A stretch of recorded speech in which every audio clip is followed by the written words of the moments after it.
હું અને મારા વૈભવભાઈ જઈ રહ્યા છે લેબ પર.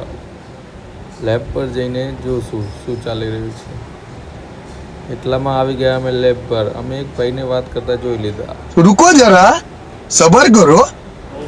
હા કાકા ઓય શોપિંગમાં તો ચડી ગયું પણ મારે હારું સીડી નથી મળતી ક્યાંથી નીચે ઉતરવું એ અને તમે તો આવવા માટે ઉતર કરો તો સીડી જ નથી મળતી હું શું કરું?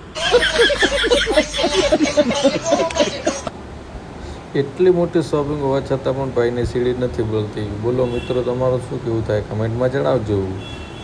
એટલામાં અમે પહોંચી ગયા ફોટોશૂટ માટે. સચિનભાઈ, વૈભવભાઈ અને કિશનભાઈ આવી રહ્યા છે અને અમારા રણજીતભાઈ પણ આવી ગયા છે. એમનું સ્વાગત અમારા કિશનભાઈ કરશે. તાળી પાલા બ્લોગ બનાવો. રણજીતભાઈએ રણજીત ખૂબ ટાઈમથી આપણે લેબોરેટરીમાં સારી સર્વિસ આપી છે. ફાસ્ટ સર્વિસ ફર્સ્ટ આરા ડ્રાઈવર હતા એક્ટિવાના, પોતે વ્યવસ્થિત સ્ટાફ હતો આપણો. એ પોતે હવે ઉંમરની સાથે હવે નિવૃત્ત થઈ રહ્યા છે. એમનું સ્વાગત કરવામાં આવ્યું છે. રણજીતભાઈનું સ્વાગત પૂરું થતાં કિશનભાઈનું શું ચાલે? સચિનભાઈ થોડા સાઈડ મેળો. હા હા, કિશનભાઈ શું ચાલી રહ્યા છે? વાહ હા હા, જોરદાર. એટલામાં આવી ગયા અમારા કપિલભાઈ. એ બધા દોસ્તારો મળીને ગપ્પા મારી રહ્યા છે. કિશનભાઈનું શૂટ ફરી ચાલુ થઈ ગયું. વૈભવભાઈ શું કરી રહ્યા છે? ઓહો હો, સચિનભાઈ આવી ગયા વચમાં.